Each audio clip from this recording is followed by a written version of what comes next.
all you pretty little people. This is the Pretty Little Podcast. I'm your host, Deadbeat Chad. With me is just Jess. Hello. And back by popular demand, The triumphant return. We have Chucky fucking sleaze on this episode. I thought you were waiting for me to say it. How do I sound? You sound great. You sound great.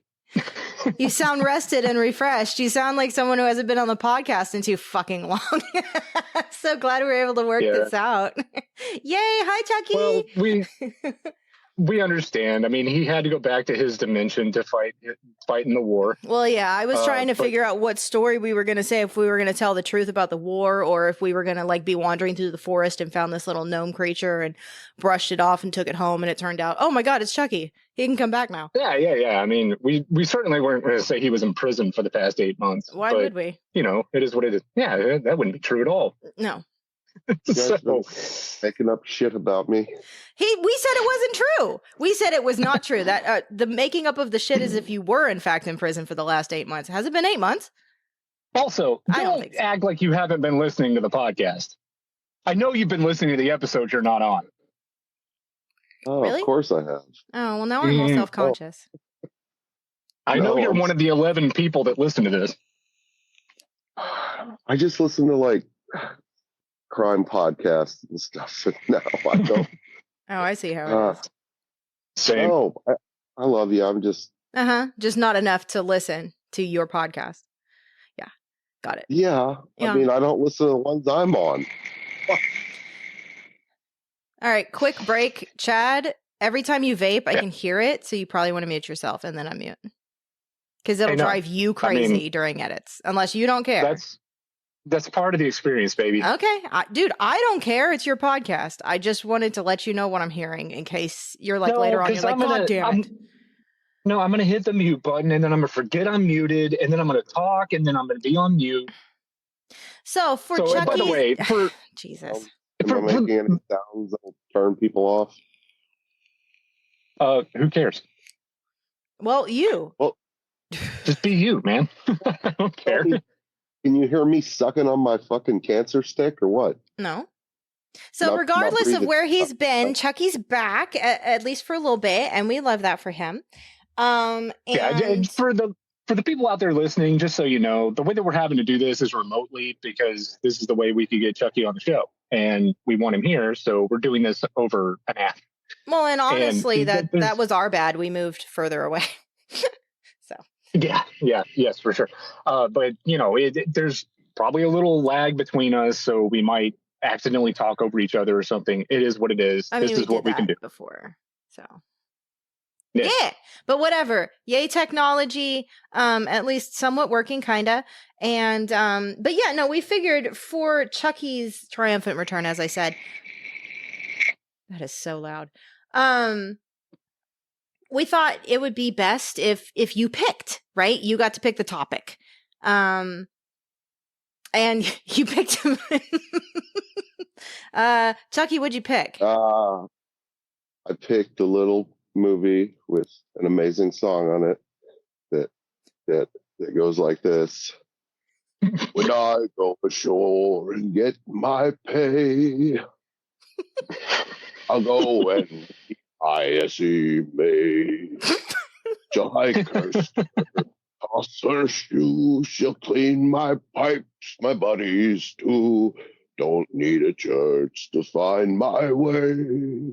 But I found heaven with S.E. May.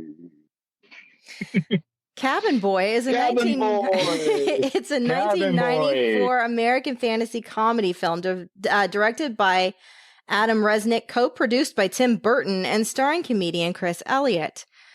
So, how do you want to go about this? Well, we can discuss the elephant in the room right off the bat here. This movie was not well received. No, it's one of the biggest bombs of the 90s. It ended Chris Elliott's career in a lot of ways. It really did. Yes. After we watched this... ads. Yeah. After we watched this, we went on YouTube and watched some interviews that Chris Elliott did on different talk shows of the time, talking about the movie and how it ended his career. And I felt legitimately bad for the guy.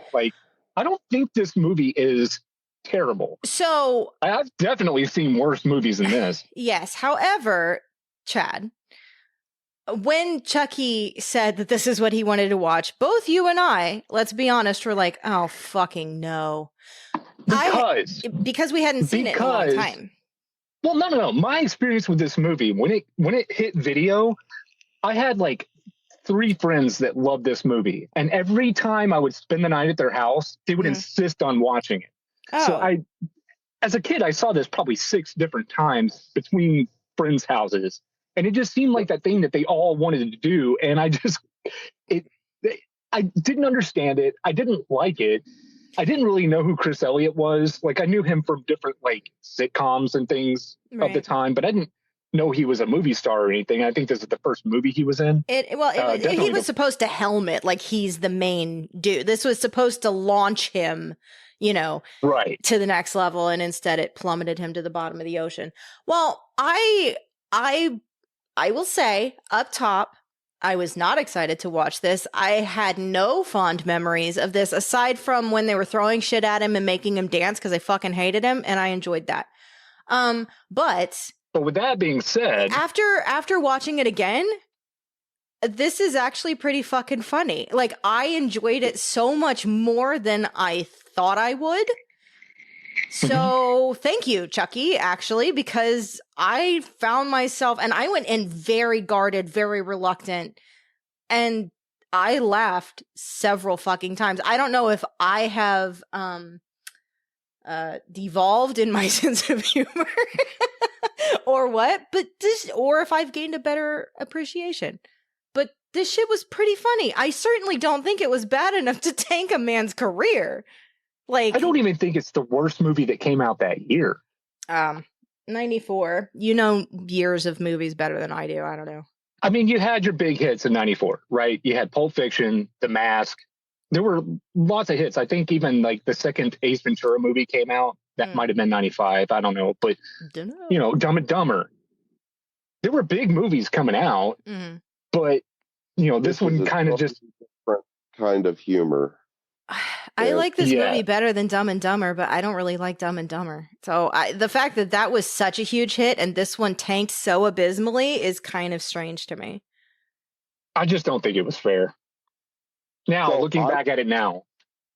I was one of those kids that would have made you watch it if you slept over.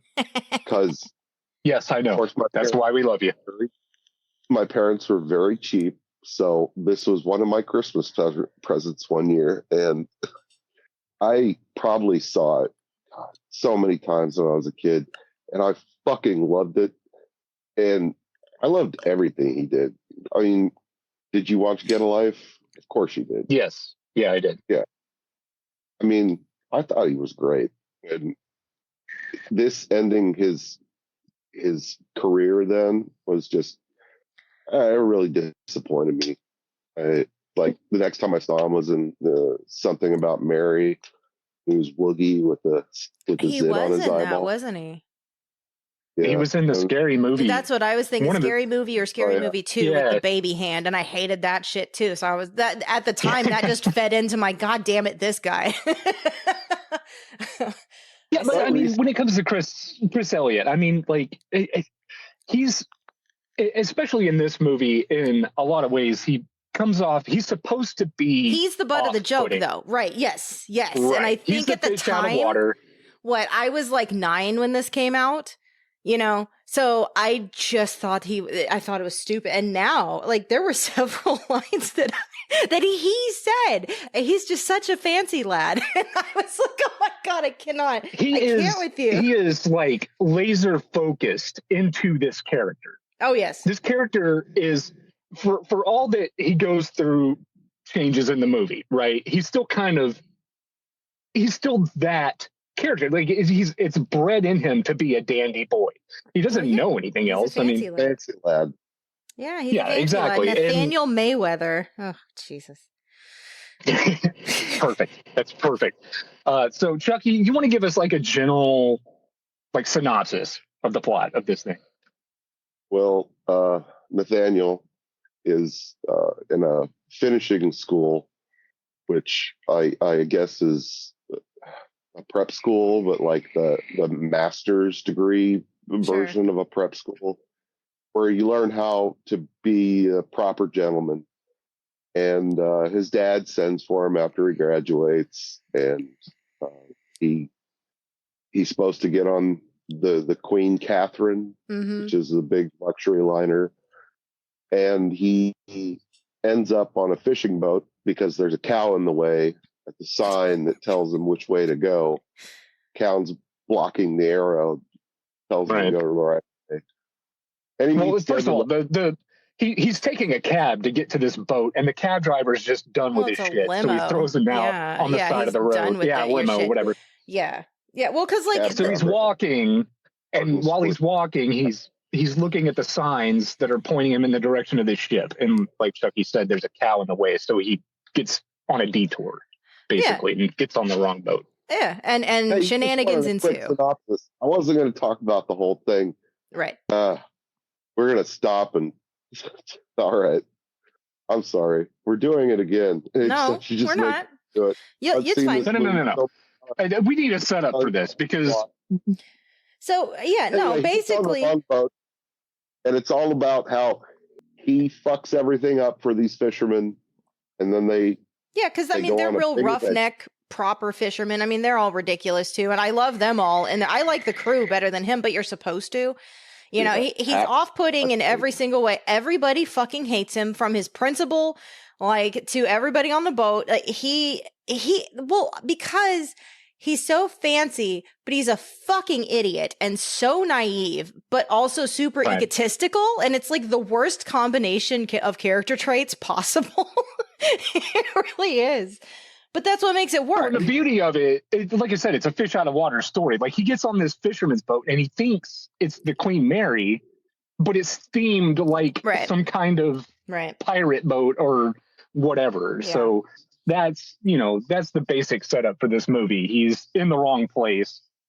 And, after they leave, he's just kind of stuck on this boat and they're stuck with him. This has Russ Tamblyn as a shark man. So that's something. Chucky. Yeah. I remember Chucky. Dr. Jacoby. Yeah, well, yes, and from Twin Peaks. Yes. And West Side Story and many other things. But yes, Dr. Jacoby from Twin Peaks. He still has the Jacoby like kind of fro thing in this too. So yeah. Ugh. Yeah. It's also got Ricky Lake. Oh yeah. Yeah. Yes, Ricky Lake's in it. David Letterman's in it. Yeah. There's some cameos here and there. Is it Alfred Molina, the guy who played Doc Octopus and Spider-Man? Yeah. Is he in it? He plays his teacher. Yeah, he's his teacher. Oh, right? You're right. No, I was thinking of the giant guy, because the giant guy is someone who has been in things. He's not Alfred Molina, but he's somebody. Yeah. He was that guy that choked on the hot pepper. That's right, in Dumb and Dumber. Yeah, man, what a weird 94 that guy had. So there are going to be some familiar faces that pop up throughout this movie, at least in the beginning before he gets on the boat. Because once he gets on the boat, the cast gets pretty small. Well, yeah, but it's a whole lot of, that guy. I know him from stuff. Right. One of the guys was the guy from The Fifth Element. And the old guy is in a lot of stuff. See, I'm terrible. I'm like, that guy. Are you sure he was in The Fifth Element? I think so. No. The guy who's always in the, he was like the, he's the guy that comes to Corbin Dallas to try and give him the mission, and he gets like hit in the face or whatever. I think that's him. Yeah, he's in a lot of stuff. Yeah. He looks like Slim Pickens. Yeah, kind of, yeah. What is it, Chucky, about this movie in particular that you love? It's just so fucking goofy, man. It feels like what's going on above Bikini Bottom. Like these are the fishermen that are floating around up there. This also kind of has that feeling to me, like this could have been a character from like Saturday Night Live that they turned into a movie. It kind of had that feel to it. Well, I think that was kind of the intention, but it just didn't work out, because this is a couple of years after like Wayne's World and stuff, so like people from... Well, he was on Saturday Night Live. He was, yes. Yeah, yes. Fighter for most of the time, though. Right. Yeah. Well, yeah, but he was like featuring, Chris Elliott and stuff like that. He was always on David Letterman. So I guess that's David Letterman actually shows up in this, because he's not in any other movie that I could think of. I mean, can you come up with any movie you've ever seen? David Letterman has been in other movies, but nothing off the top of my head. I know he's made cameos in other movies, but it's always like, oh, it's David Letterman, Sure. He's never really playing a character. He just shows up, does a couple lines, and then goes away. In this case, it's you want to buy a sock monkey and whatnot. Eat those fancy lads. Yes. I think he speaks for the David people. David Letterman in that scene was pretty decent. I think he did a good job. Like everybody in this movie is doing a good job, whether it's they're giving their all to their ridiculous roles, 100%. Right. And it does end up kind of having some heart moments in it. I don't know. I feel like the whole love story is super unearned. He's an unabashed dickhead the entire time. Until he gets laid. And all of a sudden she... Yes, then she can't resist him because now he's like suave or something, which, okay, so you were falling for this girl who you treated like shit, so you went and got laid. Yeah, okay. Okay. Well, wasn't that because it's like whenever your friends in high school tell you, man, if you're really into her, you need to go get laid first, and then she can't be your first, because if she's your first, you're going to do it bad. That's terrible. That's fucking terrible. Both of you guys are terrible, and guy advice is fucking terrible. I'm the woman here, and that is fucking awful. She would rather you be imperfect and hers than go fucking fuck someone else to get your shit together. Shut the fuck up. That's terrible advice. Anyways, that's awful. Oh, I mean, you wouldn't squirt so fast. I mean, that's what they were getting at. It would mean more to be his first than have it be amazing than to know he just went off and fucked some other chick. No. Nope. No. I mean, to be fair, I mean, you got to kind of assume that it's just the logic that they were coming up with. Oh, I know. I'm saying it's extremely flawed logic, and that's terrible. And she's kind of dumb too, but she deserves better. But whatever. No, but that's also assuming that she's a virgin, which she probably isn't. I wouldn't tend to think so. But what does that have to do with anything? Nothing. But I mean, it's just like, what is she going to do? Like, hate him for sleeping with somebody before her? I wouldn't get with him if I found out he immediately went and go fuck someone else. That'd be the end of that real fast. But he fucked Vishnu, so at least there's that. Well, just don't let her find out, because that is a deal breaker, 100%. Yeah, I mean, this movie also operates off of lots of myths and legends. Like, this is like Special Ed, the Odyssey. Like, everybody's not up to it, but there are several callbacks to classical mythology. And I don't just mean like the characters that show up. The concept of the kind of going from place to place on this sea voyage and experiencing different things throughout the way, it harkens back. I can't believe I'm talking about Homer during fucking Cabin Boy, but it's like, I'm serious. I mean, it was like, clearly it's intentional. An influence. Yes, it's a spoof. It's like a Odyssey spoof parody type thing. So, and it does it well. But my favorite scene will always be them throwing shit at him. Hell's Bucket is basically like where monsters dwell, like on the map. Like the Magellan shit. Like, yeah, I went over there. You don't want to go over there. Yeah. Yes. This is one of those movies too, where we Jessica and I watched this a couple months ago because this was actually planned months ago, and then shit got in the way, life and whatever, and I didn't want to do this episode without Chucky, so we waited. Yes. And this is definitely one of those movies where it's really easy to kind of get these scenes out of order. Well, it doesn't matter. It's just the feeling that.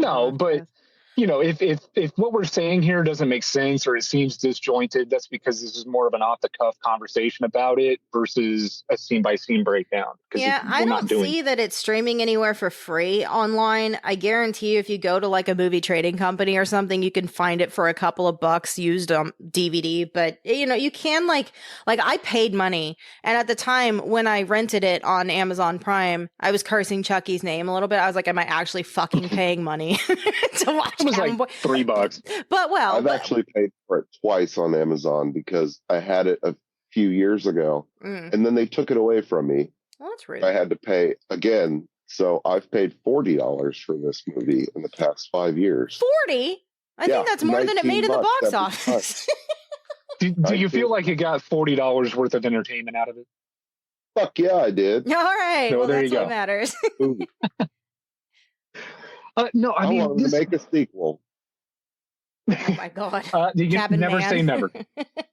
Hey, you know what? If they did a sequel to this, put everybody in it, and did it well, it might actually get some interest in the original. I mean, it is a cult classic.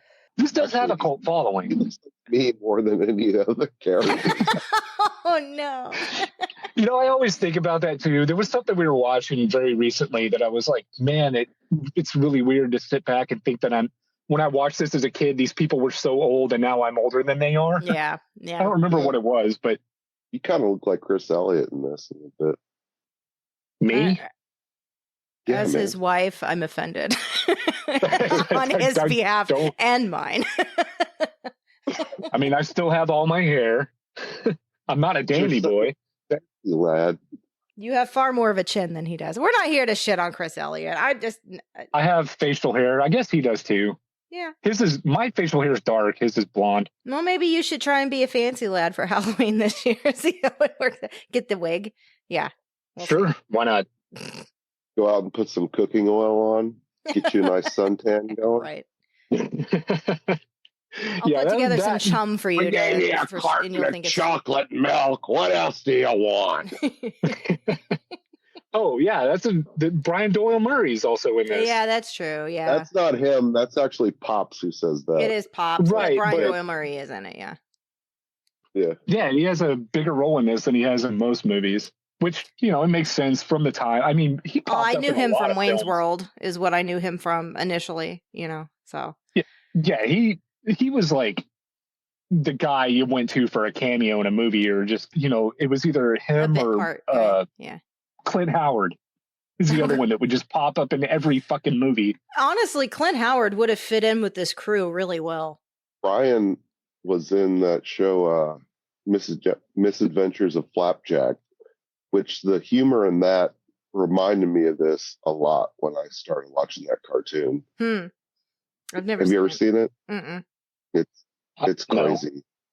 But yeah, I mean, I knew Brian Doyle Murray was in that because doesn't he play like a really main character in it? Yeah, Captain Knuckles. He's a pirate with wooden arms and legs.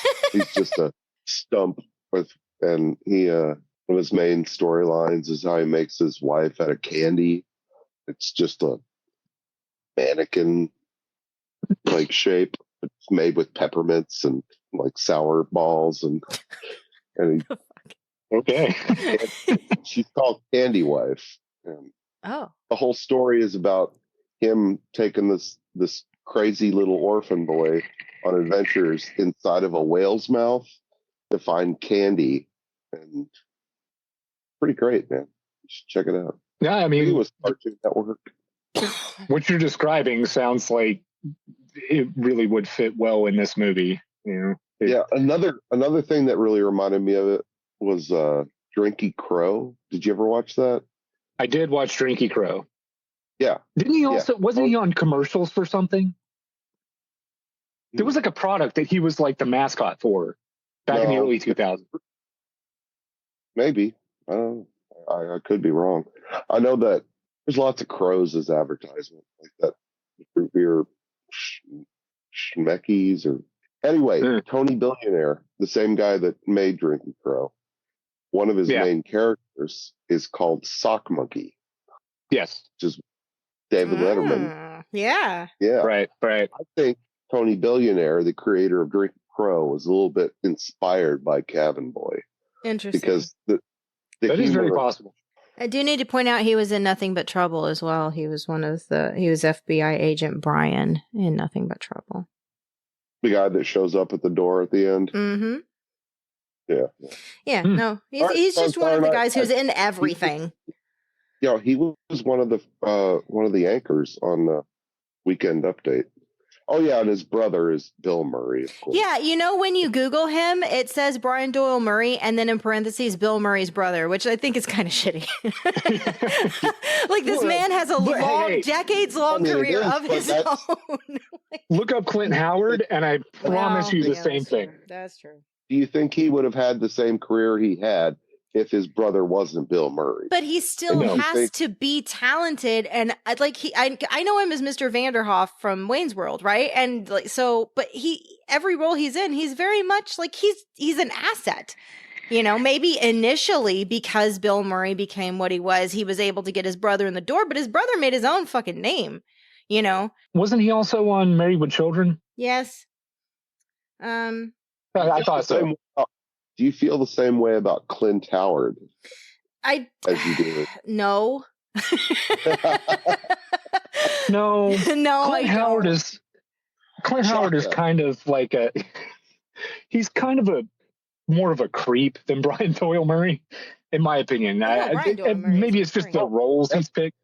He's definitely got creep vibes, but it's just because the way he looks. Look, I will say that if I was walking down an alley and, you know, Brian Doyle Murray was walking the other way, I would just be like, hello. And, you know, you keep walking. If Clint Howard was, I would pretend to be on my phone and making a phone call or maybe actually calling Chad and be like, hi, I just need it noted that I am on the phone and I'm talking to a real person. Okay, he's right. Just like dial 911 and then hold the screen up at him like, I'll have my keys in my hand like Wolverine's claws, you know, just in case. I don't know, but like just in case.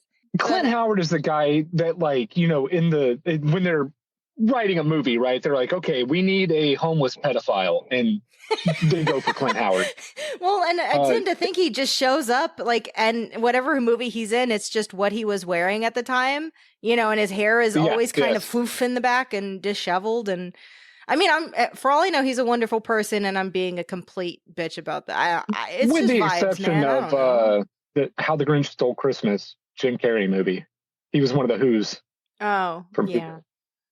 A lot of people were in that. Oh, yeah. He was Chaka in Land of the Lost, wasn't he? Oh, my God. I haven't thought about that in a long time. God damn. I'm pretty sure it was him. If it wasn't him, they were wasting money by putting makeup on someone to make him look just like Clint Howard. I can only have so many wikis up at one fucking time, you guys. You're making a ton of references. I'm over here going, Dude, do you know what? Land of the Lost is something I would actually go back and rewatch because I haven't seen that in 30 years. I haven't seen that in a long time. Dude, I like the one that they remade a few years, 10 years ago. One with Will Ferrell and Danny McBride. Oh yeah, yeah, they did, didn't they? The guy that played Chaka is one of the guys from Lonely Island. I think he's the guy that is remaking The Naked Gun. Did you see the trailer for that? No. Watch it. It's kind of... I don't like The Naked Gun that much. I wasn't a fan. It was or Airplane, for that matter. Yeah, I don't like that shit. Jokes. I liked Airplane. I think it's a generational thing for me. A lot of it's real fucking dumb. Or it was just beaten to death before I ever saw the movie. So, like, I heard all the jokes and the references a billion times from, like, my dad and whatnot. So, there with you. Yeah. What's your favorite scene, Chucky? Like, if you could pick one thing out of this movie. The whole conversation with David Letterman was my favorite scene. But... So it was all downhill after like 10 minutes in. If that. I like when they put him out on the little raft attached to the boat and just leave him out there. For 7 days. To bake in the sun. But again, it's one of those things. Like the movie. I mean, there are so many scenes I love, like the whole Andy Richter stuff. at the beginning when he tricks him into letting him on the boat. And oh my God, I totally forgot. We haven't watched it in a while. Andy Richter totally is in this for a little bit. Oh yeah. Yeah. He's like a main character. He's dressed like Smee. He's not the main character. He's dressed like Smee. He's got like the red and white striped shirt not quite going over his belly. Yeah. No, but he's the reason the movie is called Cabin Boy, because he's taking the place of the cabin boy he killed. That's true. Yes, he goes overboard and dies, and Chris Elliott takes his place. Unfortunate. Yeah. Because doesn't Chris Elliott trick him into recharting a course? I want to go to Hawaii, and well, yeah, because he's supposed to go to Hawaii, right? But I want to go, but it's shoot. It's like through this devil's something or other. Like it would have devil's taken the fingernail. Is that it? Don't think so. No, it's devil's shit. Backbone. Hell's Bucket is the Hell's name. Bucket. Okay. Yeah, it's like supposedly like the most dangerous course that you could possibly take. Yes. Because there's like monsters and mythological beasts and shit. It's like the Bermuda Triangle type thing. But yeah. Andy Richter plays Kenny. And the ship is called the Filthy Whore, by the way. We didn't mention that. As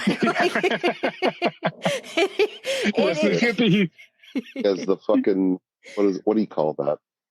The ship. You know, the ornament on the front, the hood ornament. Yeah. The mast? No, not the mast. The mermaid on the front.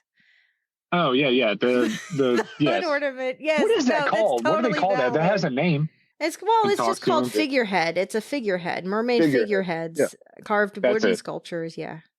She's not a mermaid though. She's just wearing a dress. She's a bearded lady. Right. Well, most of the time they typically were mermaids, but yeah, they could be anything. I mean.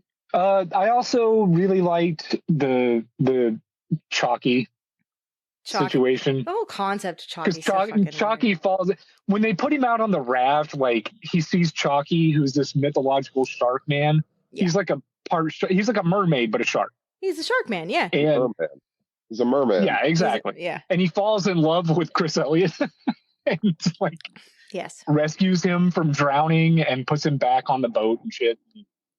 Yeah, and then that's when they see Chucky in the water and they know he's real, because up to this point he's just been a myth. Well, yeah, he comes back on the ship and he's like, "This shark man saved me." See him until they make him dance.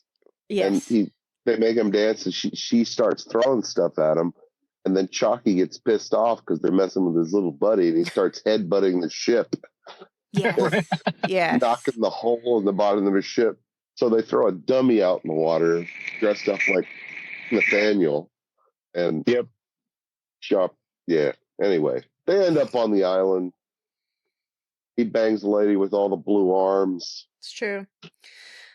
And her husband is a businessman who's away at work, but he's a giant. No, he's a salesman. Yes, he sells like pens and pencils to like fairies and leprechauns and stuff. So are they like size changing, do you think? Because he's enormous. Like he is a literal giant, but dressed in just like, regular work. Well, I kind of get the idea that she's more like the Pandora myth. You know how the gods sent down a beautiful woman and for this giant, and the story Pandora. He opened up Pandora's box. Now I get it. No, I do like the idea that she's just like she's just a bored housewife that like bangs whoever comes into her. Well, she's known for they tell him to go up there on purpose because she's kind of known for doing that. So he can return a cabin man. Yeah, yeah. And then he uses her as a surfboard, just like that scene from fucking Swiss Army Man. Swiss Army Man, dude. Okay, God damn it. Well, no. That's not the same person, by the way. Because while they're out at sea, Trina, the girl, Trina, the love interest. We got to explain Trina, because Trina is somebody who's trying to swim from one side of the world to the other. Right. She's trying to from Maryland to Maryland. Yes. Right. She's trying to swim around the world. Yeah, and she was sleeping in the fucking ocean, and they think she's drowning, so they pull her up, and she's like, "God damn it, you just fucked up my entire." Yeah, like I can't be on a ship. I can't be rescued. Like, you just fucked up my world record. That type of. And then Nathaniel, of course, solid, and he's like, "Well, I'm not solid. My texture is more like moist bread." Which is the best description for Nathaniel Mayweather I think anybody could come up with. So I'm glad he's that self-aware at least. They bring her on board and he immediately falls in love with her and she's just not having it. But he's an absolute dick. He's like... he fell in love with her when he saw her floating on the water. Right. He was like, man, I hope I haven't just fallen in love for the first time with a corpse. Yeah. And then he fishes her out. And when there's a scene, they're up on the mast and like he tries to kiss her in the crow's nest. Yeah, in the crow's nest, and like she's just trying to go to sleep. She tells him, "Hey, exactly. I'm a steel worker, and the only other thing I do is swim, and I don't have a lot of time for relationships. So that's why we shouldn't be together." He just looks at her and says something really stupid about how distracted he was from what she was saying. Oh, yeah. This woman is doing everything she can to, like, push this guy away, and he's just... Yeah, but then he opens Pandora's box, and all of a sudden she is... Immediately. Like, he gets laid by this blue, four-armed woman, and then he's just suddenly, like... I think rugged, dapper man. Like Shiva.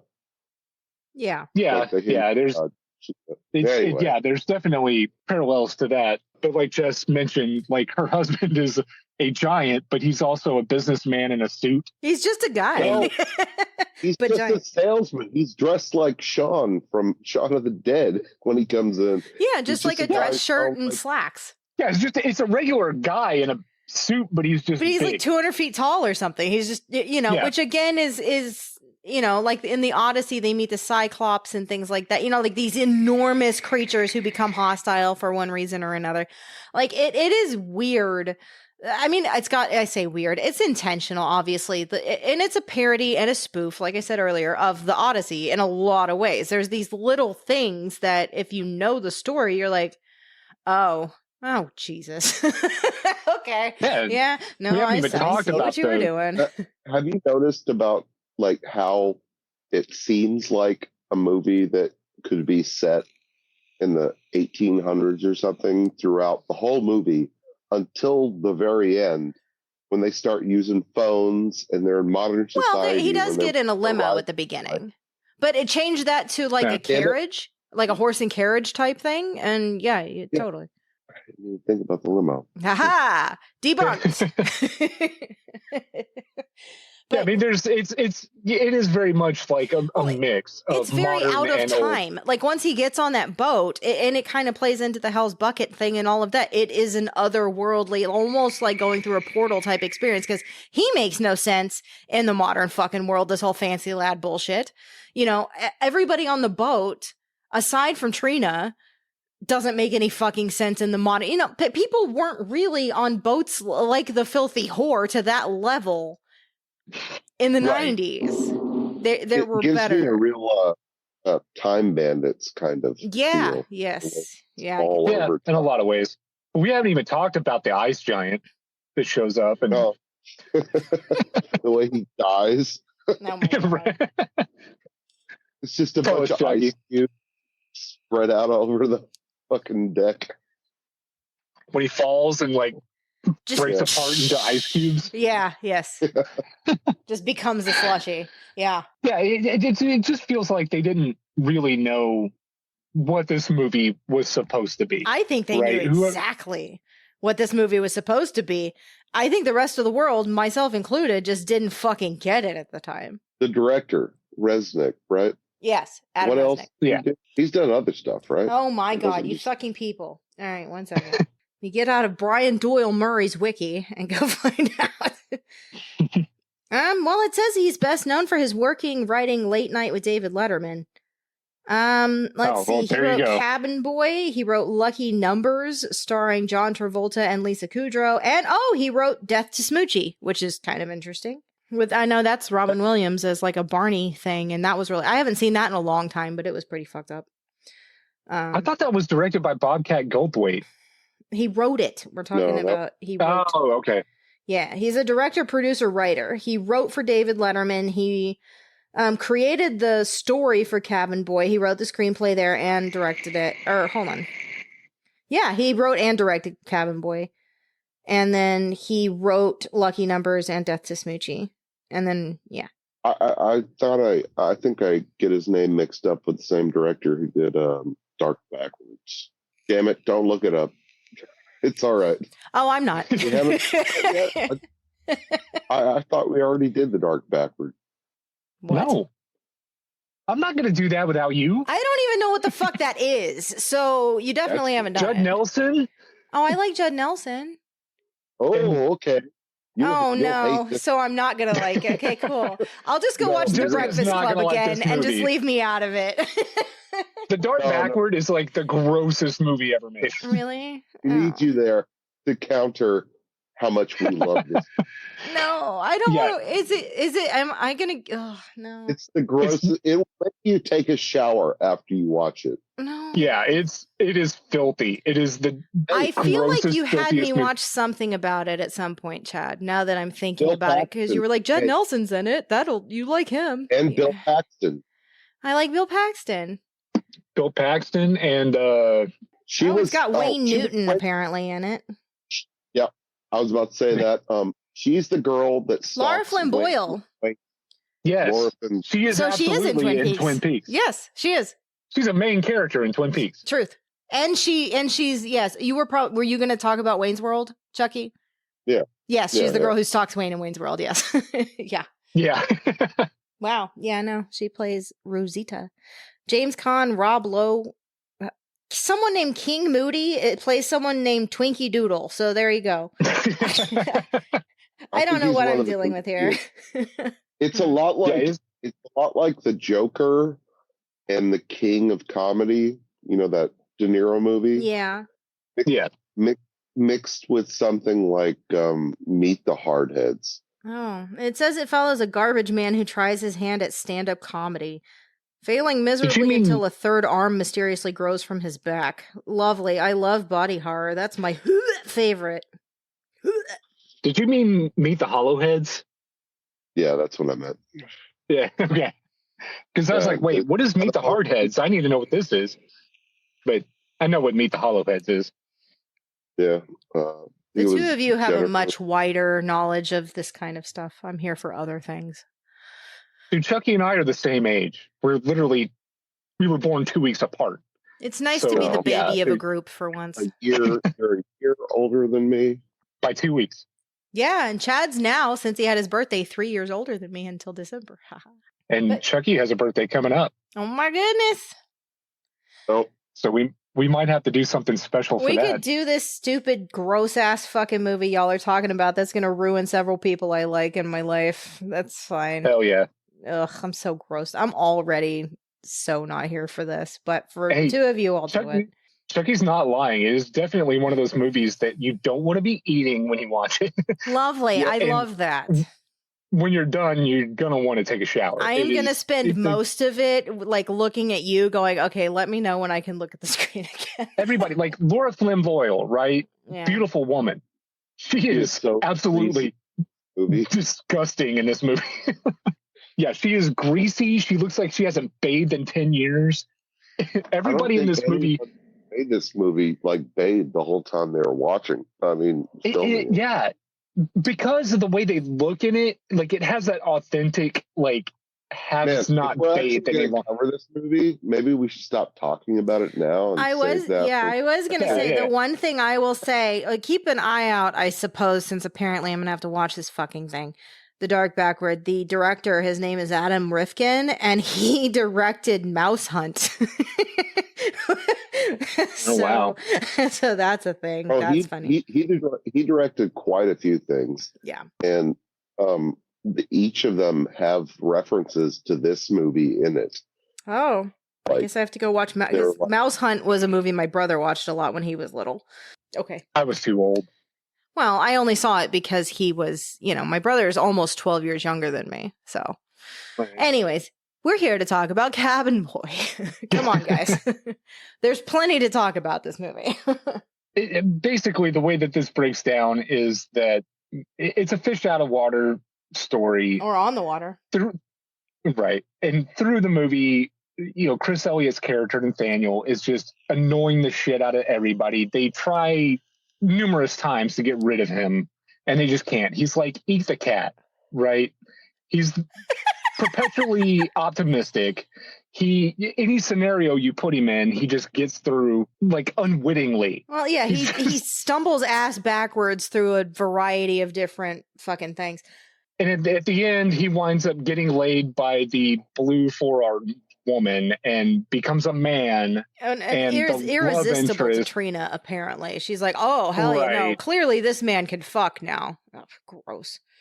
And like they get to Hawaii because, like we mentioned earlier, he convinces Andy Richter to change the course, reroute the boat. Yeah, change the course of the boat to go to Hawaii. Well, yeah, because you remember how he changed it? How he just spins the wheel as hard as he can. Yeah, it stops. Yep. And then he moves it back like a quarter. And yep. Okay. Right. All right there. That's perfect. There you go. We're on our way to Hawaii now. And then they go through a fucking hurricane, and Andy Richter fucking Kenny dies, and but then it's too late, so they have to get through it, and they're like, all right, we just need to get rid of this fuckhead, because they fully planned on like trying to kill him off. That's why they threw him off the boat, and then Russ Tamblyn saved him. And they are literally trying to kill him through the whole movie. And they hate him. Like I said, when I say that they were throwing things at him to make him dance, like he's up on a table and they are jeering at him, throwing shit at his feet, dance monkey dance.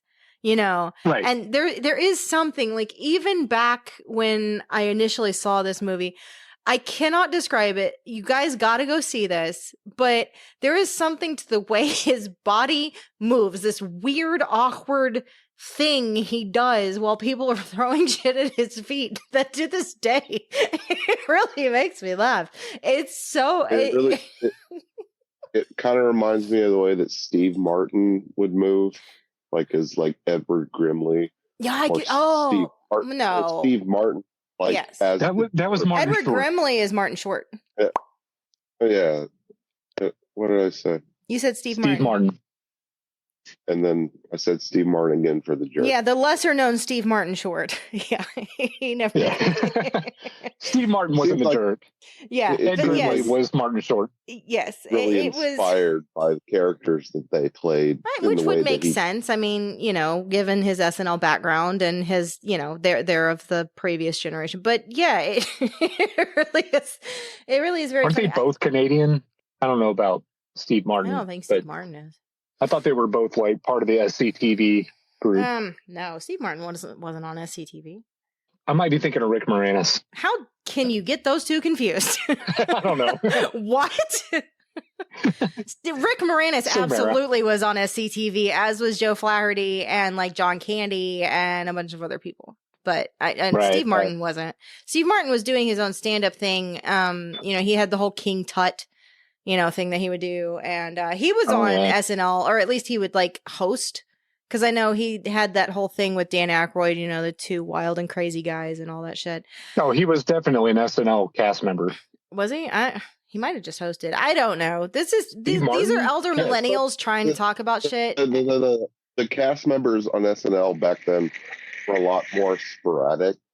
So you could be a cast member, but only be on a couple episodes. I mean, it's I don't know. I freely admit that is not my favorite. They have like contracts for era people of comedy, so I don't know. Yeah.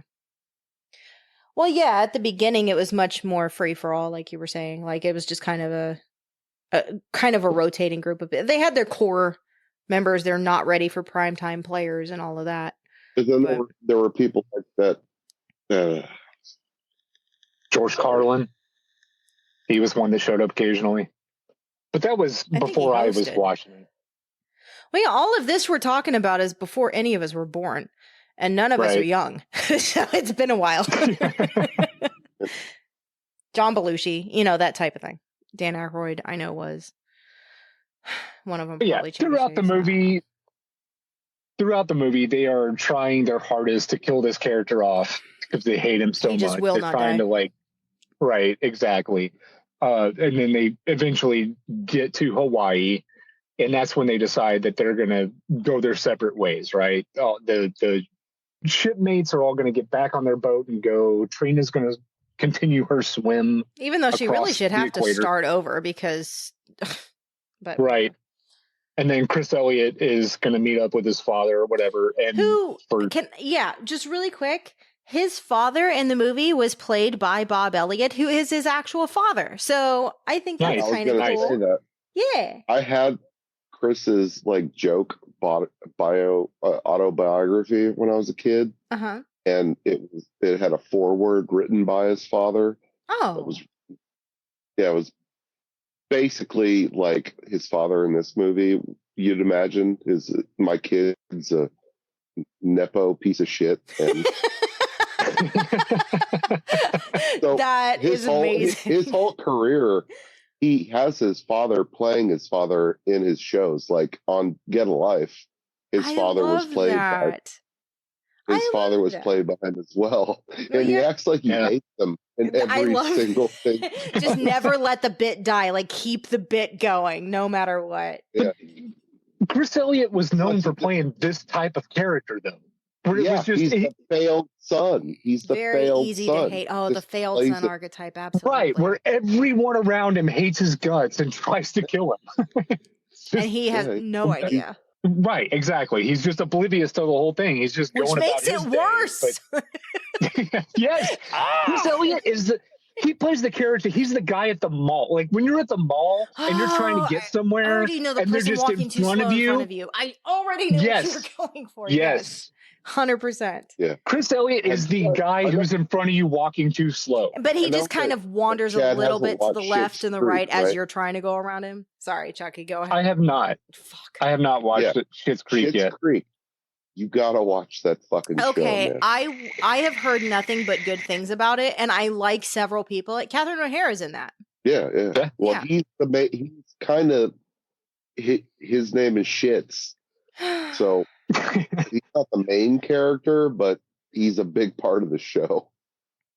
It's what he came back recently. I will commit to watching it. I will. I had been thinking about it. I assume it's his last name and not his name. Yes, because it's SCHITT''S is like the shits of Schitt's Creek, yeah. All right. Well, at the end of the movie, like I said, they get to Hawaii and they're all about to go their separate ways. And, just because of everything that they've been through together, like he and Trina wind up falling in love, and which is stupid. But okay. Right, and the people on the boat really kind of miss him. Something just popped into my head that I didn't bring up, but fish stick kitties is one of the funniest fucking things in the whole movie. Fish stick kitties.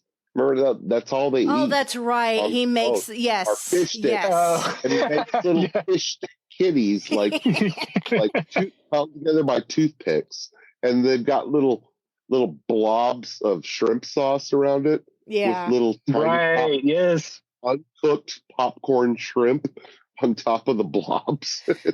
I'm so upset because there's a specific quote that I was trying to remember because we haven't seen it in a while.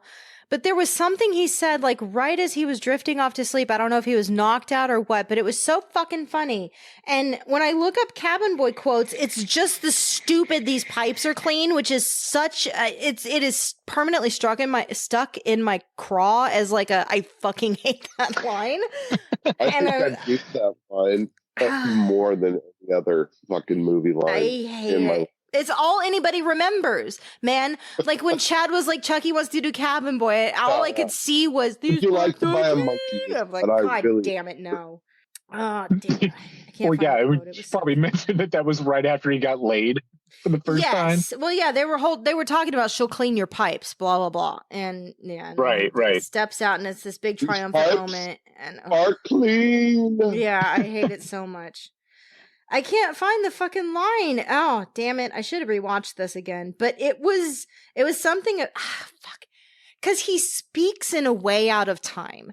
And I had said earlier, this movie, like once they're on the boat, is kind of out of time as well in this whole Bermuda Triangle way.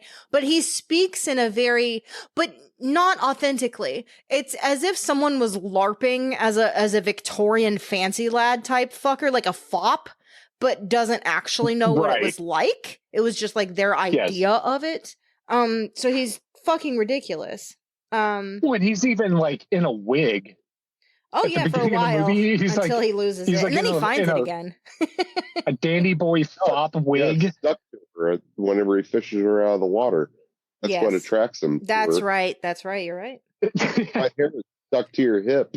But yeah. Anyways, long story short, they all end up going back on the boat together and living the life on the sea, I guess. But they had to leave you with some kind of a happy, heartfelt ending, even if it wasn't earned at all. Everyone has like tearful, like, oh Cap, oh come here, oh Pops, Yes, it's one of those. Despite the fact that we all hated each other at the beginning, despite what we, it's almost like the end of Brazil, like everyone. Like up until the actual ending of Brazil, which is about 15 minutes before the actual end, everybody feels one way about the character. And then all of a sudden he dies in reality. And then whatever he dreams afterward is just like everything turns out just fine. Yeah. Right. And everyone really like finds a heart at the end and, oh, I'm actually going to miss this guy. I would not miss him. 100% get the fuck off my boat. But But honestly, how are they going to end this film? You know what I mean? Like exactly. This is the best comedies I've ever seen are movies that you have to say, how could they have ended this? Like Monty Python and the Holy Grail. The end of that is just they break out of the movie set. Yep. Everybody rushes in and all of that. Yes, yeah. Yeah. My favorite movies are always the ones that just lose their shit at the end. And they're like, I don't know, something. Our whole load. It all falls apart. I do need to tell you guys, I was trying to find my quote, right? And I found this website called shakerofspirits.com, who, from what I can tell, seems to make drinks based on different things. And it's like a vlog, but it's some bartender. And on day 91, they did Cabin Boy's Fancy. And oh my God, was it chum? No, it's not chum. It has rum, bourbon, mezcal, vanilla syrup, honey syrup, lime juice, pineapple juice, and absinthe. Well, I can't have it. Yeah, no, you can't. But the way they describe Cabin Boy sums it up beautifully, which is few films can be considered both brilliant and terrible in the same way as 1994's Cabin Boy. I think that is, yeah, that's perfect. And that's something like, look, this is a movie that it's very much of its time, right? Like, it's not good, but it's not. No, it's terrible. Not of its time. What are you talking about? It's it's 50 different times.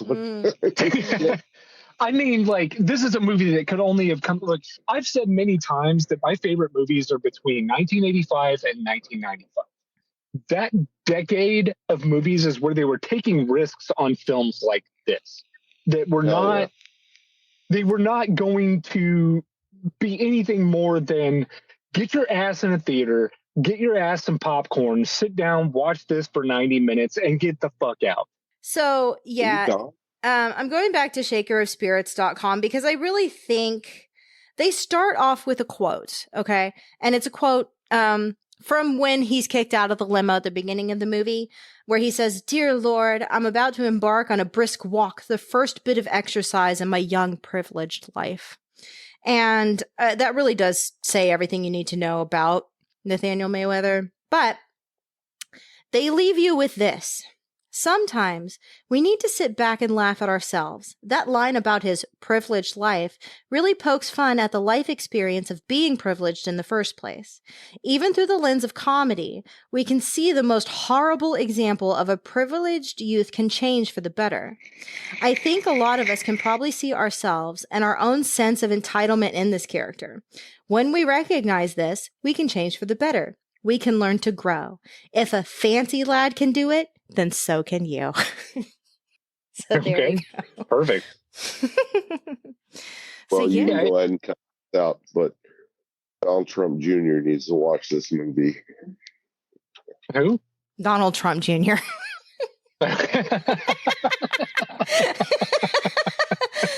All right, someone Photoshop him with the fancy lad wig, please. Tag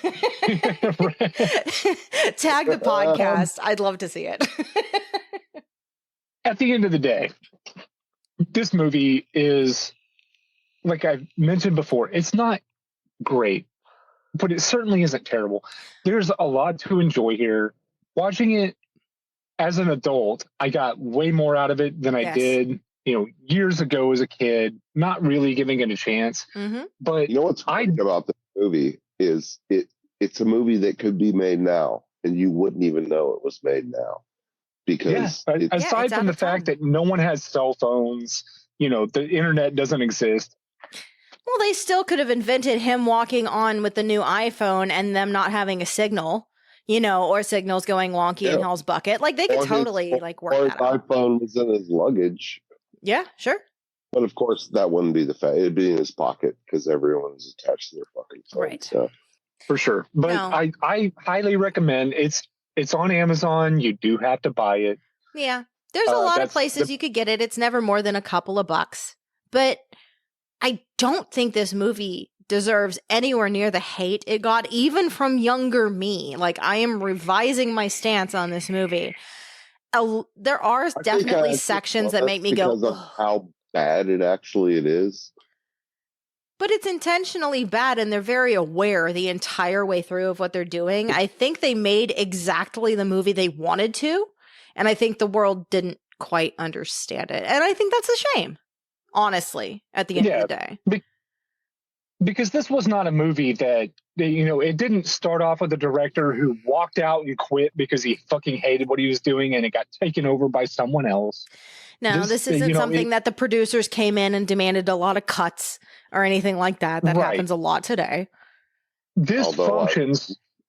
The deleted scenes for Cabin Boy, because God, just imagine how ridiculous. Yeah, if we watched what they kept in, what did they cut out? What did they leave out? Yeah, it's actually really short too. So there had to have been some deleted scene. Oh, sure. Oh, sure. For sure. But it does function well, start to finish, as a movie. Like, it has a point. It has a finish. It has growth. Like, the character does grow. Nathaniel does grow throughout the movie. Yeah. And he still doesn't deserve Trina, but whatever. No, and I don't understand why this ends up. Yeah. Well, that's part of the ridiculousness, too. Yeah, I mean, it is a ridiculous movie. Don't get me wrong. Like, this is definitely one of those movies that you might want to drink a little bit, or smoke a little pot while you're watching it. But at the end of the day, this is not a dysfunctional movie. This is not something that... I recommend mushrooms if you're going to watch this movie. Oh, God. Okay. I don't know if I'd go that far.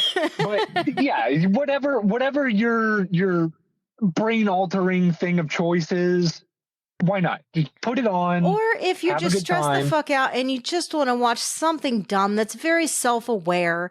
And I do think it helps if you know a little bit about mythology, because you can see a lot of the spoofs and the parody of some of those aspects that, honestly, for what it is done well.